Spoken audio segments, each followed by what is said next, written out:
Apa potensi rupiah mungkin bisa menyentuh level tersebut lagi? Oke, kalau kita melihat memang, secara konteks, Mbak Neke, sangat mungkin, rupiah kembali where it started, yaitu sekitar 15.560-an. Tapi, ke depannya kita melihat justru, hal ini akan memberikan, suatu atraksi tersendiri, eee, apa, bagi para, investor global, untuk kembali meng-consider Indonesia karena, potential gain itu akan semakin besar, pada saat mereka masuk, di level currency, yang lebih kompetitif. Jadi ke depannya memang resiko ini, lebih banyak di-drive atau dipicu, dan dipacu, oleh penguatan US dollar karena mungkin, sebagian besar orang, masih memiliki posisi untuk long dollar, karena ekspektasi The Fed, belum selesai. Contohnya, meskipun konsensus pasar melihat, bulan September ini untuk Fed stay, tapi, di bulan November mungkin market masih expect The Fed menaikkan paling sedikit satu kali lagi. Jadi yang Desember juga, belum tahu, tapi memang, di bulan ini, seperti saya katakan, akan sangat penting tone-nya dari dot plot tersebut. Jadi pergerakan dolar, menurut saya juga akan terpengaruh dari hasil, akhir pekan ini. Baik, kita tahu juga sebenarnya Bank Indonesia ini sudah melakukan banyak upaya untuk bisa menjaga stabilitas rupiah. Begitu menurut Anda ini sudah efektif? Ya, so far kalau saya melihat, sudah cukup cocok. Jadi memang, di sini ada three line, of defense ya.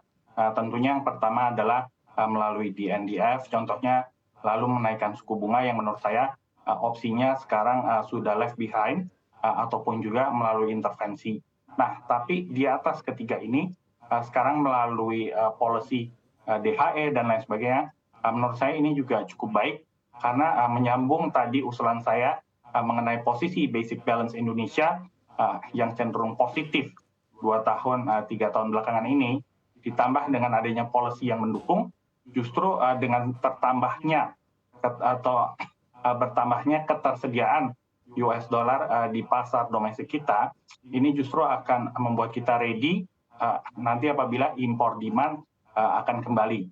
Nah, ini menurut saya, policy-policy yang ada atau kebijakan tersebut, sudah sangat cocok, tapi justru sekarang yang menjadi PR lebih besar adalah penyaluran dana kredit baik dolar ataupun rupiah terhadap sektor-sektor, perekonomian Indonesia yang seharusnya, bisa lebih memutar roda pertumbuhan ekonomi kita lebih tinggi lagi.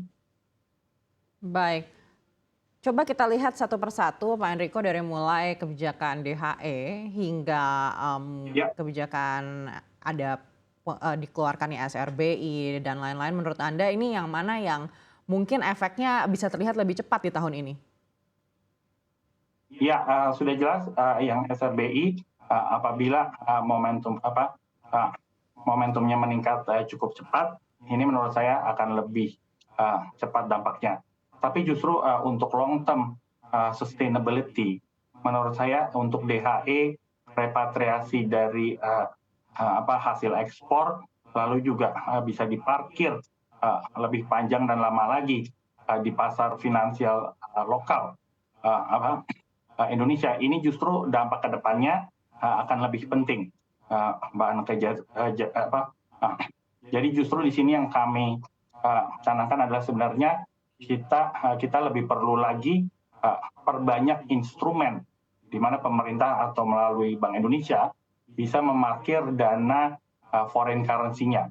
Karena pada saat ini lebih banyak terkonsentrasi, kepada, instrumen yang ditawarkan oleh Bank Indonesia.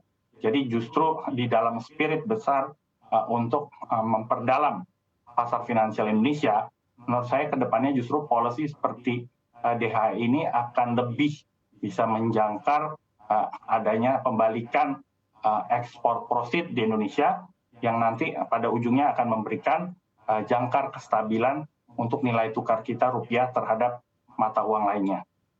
Baik, apakah upaya yang dilakukan ini mungkin bisa menahan rupiah untuk berada tetap di level 15.300-an dan tidak menyentuh 15.500-an, apalagi ketika The Fed ini sudah mulai menaikkan hingga 6% di bulan Desember nanti? Ya, tentu saja menurut saya justru pada saat ini kan dimulainya justru pada saat yang tidak mudah.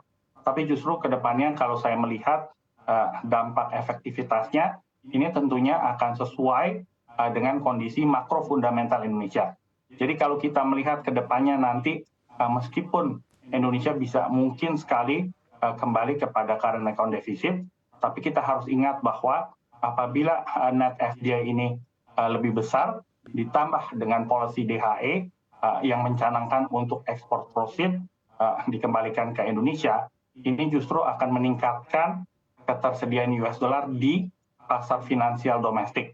Sehingga ke depannya itu sangat mungkin sekali pada saat nanti keadaan global sudah mencapai titik stabil atau yang kita katakan semi equilibrium, di mana The Fed dan juga bank sentral lainnya, terutama yang utama ECB, BOE sudah mencapai titik terminal, nanti menurut saya banyak sekali funds juga akan mengalir ke Indonesia dan ini menambah stronger momentum untuk rupiah menguat pada waktunya nanti.